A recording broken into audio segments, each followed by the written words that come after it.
2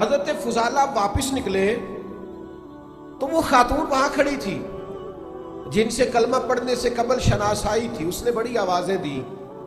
آپ قریب سے گزر گئے. اور دیکھو دوستو، یہ مزہ نہیں ہے عاشق رسول بھی کہلاتے رہنا اور معاذ اللہ نظر کو پاک بھی نہ کرنا، حضور کا غلام بھی کہلانا اور رزق کو پاک بھی نہ کرنا، نبی پاک کا غلام بھی کہلانا اور اپنی زبان کو پاک نہ کرنا، سوچ کو پاک نہ کرنا.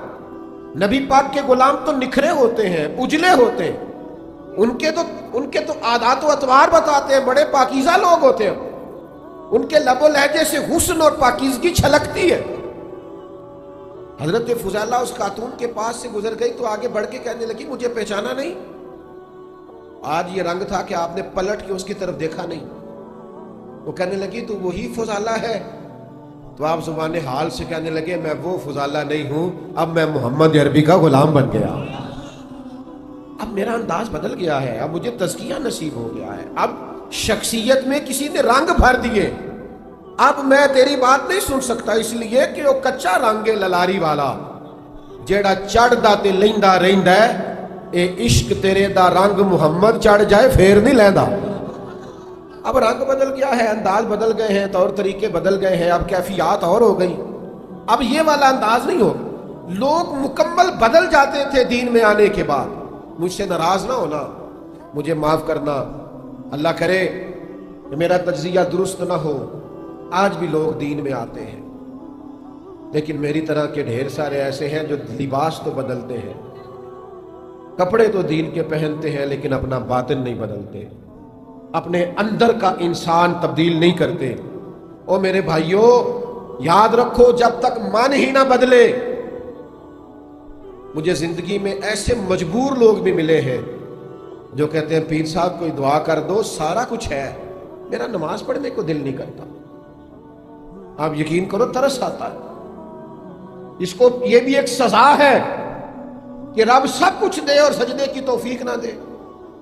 یہ معمولی سزا ہے. سب کچھ لے لے جا تجھے دیا اور میرے گھر نہ آنا. اللہ کے بندو، اپنے تزکیہ پر توجہ دیں، اپنی شخصیت کے نکھار پر. اگر اخلاق میں، کردار میں، لب و لہجے میں، اٹھنے بیٹھنے میں کوئی تبدیلی نہیں آئی تو رنگ برنگی ٹوپیاں پہننا اور رنگ برنگے کمکمے لگا لینا اور رنگ برنگی ادائیں اپنا لینا اور خو بخو محفلیں اور جلسے کر لینا، اس سے انداز نہیں بدلیں گے جب تک ہم وہ انداز اور اطوار تبدیل نہیں کرتے. حضرت بایزید بستامی رحمۃ اللہ علیہ سے کسی نے کہا آپ تقریریں کیوں نہیں کرتے؟ تو آپ فرمانے لگے جس نے ہماری خاموشی سے کچھ نہیں سیکھا اس نے ہماری تقریر سے کیا سیکھنا. مجھے میرے بھائی کہہ رہے تھے آج لمبی تقریر کرنا، تو میری زندگی میں عادت ہی نہیں ہے بہت لمبا جانے کی. امام جعفر صادق رضی اللہ تعالیٰ عنہ سے کسی نے کہا تھا حضور میں دین کی تبلیغ کرنا چاہتا ہوں، کوئی طریقہ بتائیے. تو امام جعفر صادق فرمانے لگے دین پہ عمل کرنا شروع کر دے، دین کی تبلیغ ہونے لگ جائے گی. آپ بچوں کو سچ کا لیکچر نہ دیں کہ بیٹا سچ بولا کرو، لیکچر نہ دیں، آپ گھر میں سچ بولا کریں. بچوں کی اماں ان کے سامنے کہہ رہی ہوتی ہے کہ تو سگئی ہے، تو جب آپ کا سچ آپ کے گھر میں موجود نہیں ہے تو آپ کا بیٹا آپ کے ساتھ سچ کیسے بولے گا؟ آپ بچوں کو نماز کا لیکچر دیتے ہیں، نماز کا لیکچر نہ دیں، گھر میں نماز پڑھا کریں، بچے نماز پڑھیں گے. آپ ان کو لیکچر نہ دیں، آپ ان کو بدل کے دکھائیں، انداز بدل دیں، چیزیں ٹھیک ہو جائیں گی. طور طریقے بدل دیں، چیزیں بہتر ہو جائیں گی، رویے ٹھیک ہو جائیں گے. لیکن اگر ہم بدلتے نہیں، ہم چاہتے ہیں ہماری خالی تقریروں سے انقلاب آئے، ہمارے نعروں سے لوگ بدل جائیں، تو بھائی ایسا نہیں ہوگا. ہمیں کچھ نہ کچھ اپنے کردار میں، اخلاق میں، رویے میں، لین دین میں، معاملات میں تبدیلی کرنا ہو، ہمیں اپنے آپ کو بدلنا ہوگا. اب تو میری بھی ایک عمر ہو رہی ہے تقریریں کرتے، کبھی کبھی سوچتا ہوں اور گہرائی میں چلا جاتا ہوں کہ یہ کوئی رسم تو نہیں ہے کہ آپ 1.5 گھنٹہ 2 گھنٹہ بیان سنیں، آپ 2 گھنٹہ نعت سنیں، اور یہ کہ وہ ساری بات آپ نے سن لی اور آپ پر اس کا کیف بھی طاری ہوا، لیکن اس کا نتیجہ بھی تو کوئی نکلنا چاہیے. یعنی استاد سبق پڑھاتا ہے تو سال کے بعد رزلٹ پوچھتا ہے، نتیجہ مانگتا ہے. ہمیں اب کچھ نتائج کی طرف بڑھنا چاہیے، ہمیں اب کچھ آگے کی طرف دیکھنا چاہیے. ہم بڑا بانٹتے ہیں، بڑی خیرات کرتے ہیں. حضرت عمر بن عبدالعزیز کے زمانے میں بھی لوگ بانٹتے تھے، پر اتنا بانٹتے تھے کہ لینے والا کوئی نہیں ملتا تھا. اب ایسا کیوں نہیں ہے؟ اس لیے کہ ہمارا انداز اس طرح کا ہو گیا ہے اور لینے والوں کی طلب اس طرح کی ہو گئی. وہ قناعت پسند نہیں رہنا چاہتے، ان کے رویوں میں وہ رنگ نہیں آتا. اللہ کے محبوب نے لوگوں کو بدل دیا. حضرت حکیم بن حزام کہتے ہیں حضور نے میرے ہاتھ پہ ہاتھ رکھ کے، اور کچھ اور صحابہ بھی تھے، وعدہ لیا تھا ہم سے کہ کسی دنیا دار کے آگے ہاتھ نہیں پھیلانا. عمر بھر نہیں پھیلایا، وہ بدل گئے. یہاں کتنے لوگ ہیں جنہوں نے یہ رویہ اپنا لیا، اس سے قرضہ لیا تو استعمال کر لیا، جب اس نے مانگا تو اس سے لے کے اس کو دے دیا، اور پھر جب وہ تنگ کرنے لگا تو اس سے لے کے اس کو دے دیا. خدا کے بندو، یہ تو رویہ درستی نہیں ہے. آپ کا وقار ختم ہو جائے گا، آپ کی شخصیت میں وہ رنگ نہیں رہے. حضرت حکیم بن نظام کہتے ہیں نبی پاک نے وعدہ لیا کسی کے آگے ہاتھ نہیں پھیلانا. گھوڑے پہ بیٹھے تھے، اونٹ پہ بیٹھے تھے، درہ ہاتھ سے گر گیا. قریب غلام کھڑا تھا، اس سے نہیں کہا مجھے پکڑا دے، خود نیچے اترے. تو خادم نے کہا مجھ سے کہہ دیتے. فرمایا کیسے کہتا، حضور سے وعدہ کیا کہ جسے سوال نہیں کرتا، کیسے کہیں؟ حضرت ابوبکر صدیق نے بلا کے کہا کچھ حصہ لے لیجئے. فرمایا نہ بھائی، بالکل نہیں، میں نے حضور سے وعدہ کیا ہے کسی سے سوال نہیں کرنا. حضرت عمر نے بھی کہا، کہنے لگے نہیں آپ کسی اور کو دے دیں. جناب عمر کہنے لگے لوگوں گواہ ہو جاؤ، میں انہیں دیتا ہوں، یہ لیتے نہیں. اور ہمارے ہاں کیا حال ہے، اسٹیج پہ نعت ہو رہی ہوتی ہے، صدف دنیا چھڑنی پئی تے چھڑ دیاں گا، دامن حضور دا چھڑنا نہیں، تے 40,000 تو 5,000 بھی نہیں چھڑنا. یہ بھی نال ہے. او بھائی تو دنیا چھوڑنے کی بات کر رہا تھا، حضور کی محبت کا ذکر کر رہا تھا، اور تیری نعت نے لوگوں کی آنکھوں میں آنسو پیدا کر دیے، درد آیا. اور اتنا بڑا سوز تو اتنا سستا بیچ گیا، 50-60 ہزار میں اتنی قیمتی چیز بیچ گیا جو کروڑوں اربوں سے بھی نہیں خریدی جا سکتی، اتنا سستا. خدا را اپنے اندر تبدیلی لائیں، اخلاقی رویوں میں، کردار میں، عمل میں، اٹھنے میں، بیٹھنے میں. میری ایک بات سنیں اور میں اپنی بات کو سمیٹ دوں. اتنی بڑی تعداد میں آپ یہاں جمع ہوئے ہیں، اور اللہ تعالیٰ ہمارے بھائیوں کو مزید توفیق دے. یہ اتنا بڑا گراؤنڈ ہے پھر بھی کم پڑ گیا. میں آپ کی خدمت میں عرض کروں گا، یہاں اٹھ کے جب آپ جائیں نا تو کم از کم ایک اپنی بری عادت باہر روڈ پہ پھینک جائیں، ایک بری عادت باہر چھوڑ جائیں. اگر آپ غصہ کرتے ہیں تو آج غصہ باہر پھینک جائیں. والدہ کے سامنے، گھر والی کے سامنے مسکراتے ہوئے جائیں. اگر آپ تلخ ہیں تو تلخی پھینک جائیں. اگر آپ بلا وجہ جھوٹ بولتے ہیں تو جھوٹ چھوڑ جائیں باہر. آج کہیں بس حضور کی محفل سن کے آیا ہوں، آج کے بعد نہیں بولنا. ایک چھوٹی سی اپیل کر لوں آپ سے، چندے کی نہیں کرنے لگا، بے فکر ہو جائے. ایک اپیل کرنی ہے، کر لوں آپ سے. جس نے عشاء نہیں نہ پڑھی اس نے پڑھ کے سونا ہے انشاءاللہ. پڑھیں گے انشاءاللہ تعالی. میں نے الحمدللہ پڑھ لیا، بہت سارے لوگوں نے پڑھ لیا، عشاء پڑھ کے. جنہوں نے نہیں پڑھی ان کی بات کر رہا ہوں، وہ عشاء پڑھ کے سوئیے گا. اگر آج کا بیان آپ لوگوں کو اچھا لگا ہو تو چینل کو سبسکرائب اور ویڈیو کو لائک اور اپنے دوستوں کے ساتھ شیئر کرنا نہ بھولیں. جزاک اللہ.